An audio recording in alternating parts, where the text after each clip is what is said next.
আসসালামু আলাইকুম, welcome to BD study apps. আজকে আমরা করব এসএসসি বিএম শাখার হিসাব ক্রেডিট ৩৫০০ টাকা। তারপরে হচ্ছে রেওয়া মিলটা। এখানে আপনারা অনেকেই বলছেন রেওয়া মিলটা মিলাতে পারছেন না, ঝামেলা হচ্ছে। তাই দেখেন আমি আপনাদের সুবিধার জন্য একটু বুঝিয়ে দিচ্ছি। তাহলে এক নং ছিল মূলধন, আমরা জানি কি মূলধন ক্রেডিট হয়, এটা ক্রেডিটের করে বসাবেন ২ লক্ষ টাকা। উত্তোলন ডেবিট হয়, এটা ডেবিটের করে বসাবেন ১০,০০০ টাকা। দেনাদার সর্বদা ডেবিট হয় ৮০,০০০ টাকা। পাওনাদার ক্রেডিট হয়, এটা পাওনাদার হয়ে গেছে, আপনি একটু পাওনাদার করে নিন ৭৫,০০০ টাকা। ক্রয় হিসাব ডেবিট হয় ৭০,০০০ টাকা। বিক্রয় হিসাব ক্রেডিট হয় ৩ লক্ষ টাকা, এটা ক্রেডিটের করে হয়েছে, ঠিক আছে।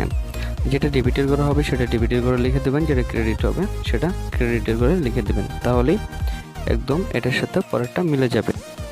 তারপর কলকাতা যন্ত্রপাতি, এটা ডেবিট হবে ৩,৫০,০০০ টাকা। হাতে নগদ ডেবিট ৫০,০০০ টাকা।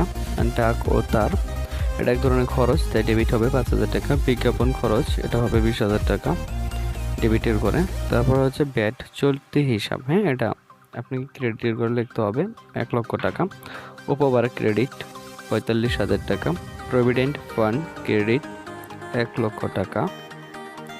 আইন খরচ, যেহেতু এটা খরচের আওতায় রয়েছে তাই এটাকে ডেবিট করতে হবে, ঠিক আছে। তাহলে ডেবিটেরটা ডেবিটের এখানে লিখবেন আর ক্রেডিটটা ক্রেডিটের করে লিখে দেবেন, তাহলেই দুই পাশের ফলাফল মিলে যাবে। আর যদি না মিলে তখন সেটাকে অনিশ্চিত হিসাব বলে লিখে দিতে হবে।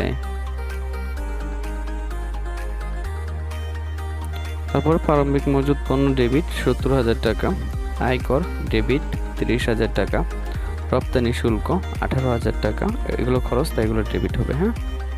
আয়কর, তারপর হচ্ছে রপ্তানি শুল্ক, এগুলো ডেবিট। শিক্ষানবিশ সেলামি ১৫,০০০ টাকা, এটা ক্রেডিটের ঘরে চলে যাবে। তারপর হচ্ছে ১৯ নম্বর অবচয় ১৮,০০০ টাকা। তাহলে ওই পাশে আমার যোগফল ক্রেডিট পাশে হয়েছে ৮,৩৭,০০০ টাকা, কিন্তু ডেবিট পাশে আমার ২,০০০ টাকা কম হয়েছে, এই জন্য অবশ্যই এটাকে অনিশ্চিত হিসাব বলে লিখে দিতে হবে। তাহলে এটার সাথে যে এটা সম্পূর্ণ যোগ করার পরে হয়েছিল তো আপনার ৮,৩৫,০০০ টাকা, কিন্তু ক্রেডিট পাশে ছিল ৮,৩৭,০০০ টাকা, তাই ২,০০০ টাকা কম পড়ার কারণে এখানে ২০ নম্বরে অনিশ্চিত হিসাব লিখে দেওয়া হয়েছে ২,০০০ টাকা, যার ফলে দুটোই পাশে ডেবিট পাশ এবং ক্রেডিট পাশ দুই পাশই সমান হয়েছে। তাহলে এই ছিল রেওয়া মিলের উত্তর। আশা করি উত্তরটি আপনাদের ভালোই লাগবে। তাহলে পজ দিয়ে থামিয়ে উত্তরটি লিখে ফেলুন এখনই।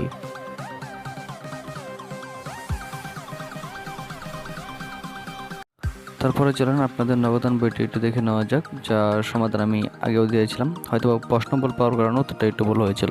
এবার সঠিক উত্তরটি দিয়ে দিয়েছি। তাহলে লিমা রহমানের ৩ গড়া নবদান বই, এই পাশে লিখতে হবে ডেবিট আর ডান পাশে লিখতে হবে ক্রেডিট। তাহলে যেহেতু ৩ গড়া নগদান বই, তাহলে তারিখ, বিবরণ, রসিদ নং, খতিয়ান পৃষ্ঠা, নগদ টাকা, ব্যাংক টাকা, বাটা, তারিখ, তার ওই পাশেও সেম, শুধু এখানে রসিদ নংটা হবে, হ্যাঁ, রসিদ নং ৫২, নগদ টাকা, ব্যাংক টাকা, আর হচ্ছে বাটাটা। তাহলে প্রথমে যেহেতু কিছু টাকা ছিল বছরের শুরুতেই, তাহলে ১ নম্বর হচ্ছে ব্যালেন্স বিডি ৪০,০০০ টাকা, আবার ওই পাশেও ব্যালেন্স বিডি, ব্যাংকের ঘরে ঢুকবে আপনার ১,০০০ টাকা। তাহলে আবুল হিসাব, সে ছিল একজন দেনাদার, ৪৭৫০ টাকা দিয়েছে, ২৫০ টাকা দেয় নাই, তাই সেটা বাট্টা হিসাব হয়ে গেছে, তাই এটা বাট্টাতে চলে গেছে। আমি আগে এই পাশেটা শেষ করে নিই। তারপর হচ্ছে ব্যাংক হিসাব সি ২,০০০ টাকা। তারপর হচ্ছে বিক্রয় হিসাব ৬,৭২০ টাকা। তারপরেও আমরা একটু ডান পাশে যাই। ৪ নাম্বার ছিল পদে বিল ৬০০ টাকা। উত্তোলন হিসাব ১,০০০ টাকা, সেগুলো সবগুলো সেই ব্যাংক থেকে করছে, হ্যাঁ। পাওনা পরিশোধ ৭৫০ টাকা, ৭৭০ টাকা, আর বাট্টা হচ্ছে আপনার ৩০ টাকা। তারপরে দেখুন ১২ তারিখের ওই যে বিক্রিটা ব্যাংক হিসাবে ঢুকছিল, যেটা নগদান হিসাবে, এটা ২,০০০ টাকা এখানে দিয়ে দিতে হবে। তারপর হচ্ছে প্রত্যাখ্যাত বিল ৪,৭৫০ টাকা, আর ক্রয় করছিল ২০,০০০ টাকার। তাহলে এই পাশে আমার ব্যাংকের করে কিছু নগদের করে কিছু টাকা কম আছে, তাই জন্য আমি ২,২৮,৭২০ টাকা দিয়ে দিতে হবে। আর এই জন্য ওই পাশে আমাকে ব্যালেন্স বিডি নামে একটা অপশন দিয়ে ২৮,৭২০ টাকা লিখতে হবে পরবর্তী মাসের ১ তারিখে, হ্যাঁ। আর এই পাশে দেখেন একটু আমার কম পড়েছে ব্যাংকের করে ৫,১৭০ টাকা, এই জন্য আমি এটাকে ব্যালেন্স সিডি হিসাবে এই পাশে নেব, আর ওই পাশেও ফেব্রুয়ারি মাসের ১ তারিখে ব্যালেন্স বিডি দিয়ে দেখিয়ে দেব। তাহলে এই ছিল ৩ গড়া নগদান বইটি, যা আমি আগেও করে দিয়েছিলাম, কিন্তু ওটা প্রশ্ন ভুল থাকার কারণে আমার উত্তরটা হয়নি, কিন্তু এবারকার সঠিক উত্তরটি আপনাদের দিয়ে দিয়েছি। তারপরে হচ্ছে কার্যপত্র। কার্যপত্রের উত্তরগুলো খুবই সহজ, তেমন কঠিন না। তো এই উত্তরগুলো আগের উত্তরগুলো একই। তাহলে দেখেন কার্যপত্রের উত্তরগুলো। 1 নম্বর উত্তরটা, ব্যবসায়ী প্রতিষ্ঠানসমূহ আর্থিক বছর শেষে মুনাফা বা ক্ষতি আর্থিক ফলাফল নির্ণয় করার জন্য আর্থিক বিবরণী প্রস্তুত করা হয় কিংবা প্রস্তুত করে থাকে। সাধারণত রেমিলের তথ্য হতে আর্থিক বিবরণী তৈরি করা হয়, কিন্তু একটি হিসাব কালের সকল বিষয় রেমিলে নাও থাকতে পারে। যেমন কোনো খরচ বা আয় বকেয়া থাকতে পারে, আবার কোনো খরচ অগ্রিম দেওয়া হতে পারে, অথবা কোনো আয় অগ্রিম পাওয়া যেতে পারে।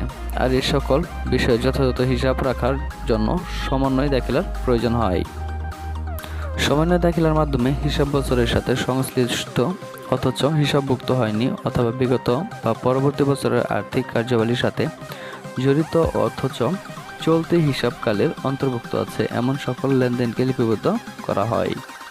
তারপরে দেখেন সমন্বয়গুলোকে আমাদেরকে সমন্বয় জাবেদা করতে হবে, জাবেদায় অন্তর্ভুক্ত করতে হবে। যেহেতু সমাপনী মজুত পণ্য ছিল, তার সমাপনী মজুত পণ্য হবে ডেবিট 18,000 টাকা, ক্রয় হিসাব ডেবিট 18,000 টাকা, আগুনে বিনষ্ট পণ্য 5,000 টাকা, বিমা প্রাপ্তি হচ্ছে 300 টাকা, ক্রয় হিসাব 800 টাকা।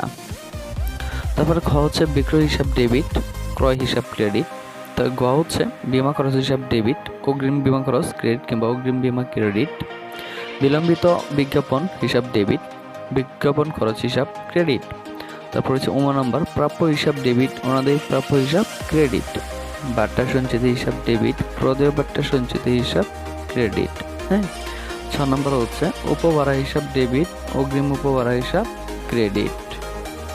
তারপর বর্গের নম্বর মজুরি হিসাব ডেবিট, বকেয়া মজুরি হিসাব ক্রেডিট। এবং সর্বশেষ 6 নম্বর অবচয় যন্ত্রপাতি হিসাব ডেবিট এবং পুঞ্জীবিত অবচয় ক্রেডিট। তারপর হচ্ছে অবচয় আসবাবপত্রটাও ডেবিট হবে এবং পুঞ্জীবিত অবচয়টাও ক্রেডিট হবে। তাহলে এই ছিল কার্যপত্র সম্পন্ন সমাধান। তারপর হচ্ছে আর্থিক অবস্থা বিবরণী।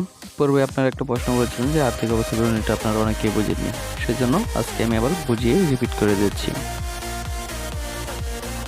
তাহলে দেখেন আপনাদের যে বিশদ বিবরণীটা প্রথমে নির্ণয় করতে বলা হয়েছিল, সেখানে আগে আমি রহমান লিখে ফেলেছিলাম, কারণ ওটা ওই প্রশ্ন রহমানই ছিল, হয়তোবা ভুল হয়ে গেছিল। তো দেখেন এটা মূল উত্তরটা হবে সামনে মুবাশশিরা অ্যান্ড সন্সের বিশদ বিবরণী 31 ডিসেম্বর 2020। তো আমরা জানি যে বিশদ বিবরণী মূলত আয় থেকে ব্যয়টা বিয়োগ করতে হয়, ঠিক আছে। বিবরণ টাকা টাকা টাকা। তো বিক্রয় ছিল 1,80,500 টাকা, এখান থেকে আমাদেরকে ফেরত দিতে হবে 2,500 টাকা, তাহলে থাকবে 1,78,000 টাকা। তো এখান থেকে বাদ দিতে হবে বিক্রিত পণ্যের ব্যয়। তো প্রথমে হচ্ছে প্রারম্ভিক মজুত পণ্য 10,000 টাকা, ক্রয় 1,10,000 টাকা, এখান থেকে আবার ফেরত হয়েছিল 2,000 টাকা, তাহলে হচ্ছে 1,08,000 টাকা। আবার মজুরি 7,000 টাকা, যেখানে আবার বকেয়া ছিল 1,500 টাকা, তো দুটো যদি আমরা যোগ করি তাহলে হবে 8,500 টাকা।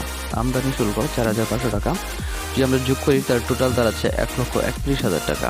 এর সমাপনী মজুত পণ্য বিয়োগ করতে হবে 30,500 টাকা, তাহলে হচ্ছে 1,05,000 টাকা। তো এখান থেকে যদি আমরা বিয়োগ করে দিই তাহলে দাঁড়াচ্ছে হচ্ছে 77,500 টাকা। তারপর অপরিচালনা আয় ছিল কমিশন প্রাপ্তি 3,500 টাকা, তাহলে হচ্ছে 81,000 টাকা। এখান থেকে আমাদের পরিচালন ব্যয়টা বাদ দিয়ে দিতে হবে। যে বেতন ছিল আপনার 17,500 টাকা, যার মধ্যে বকেয়া আছে 2,500 টাকা, তাই যদি আমরা যোগ করি তাহলে হবে 20,000 টাকা। ভাড়া হচ্ছে 18,000 টাকা, এখান থেকে আমাদের অগ্রিম ভাড়াটা বিয়োগ করে দিতে হবে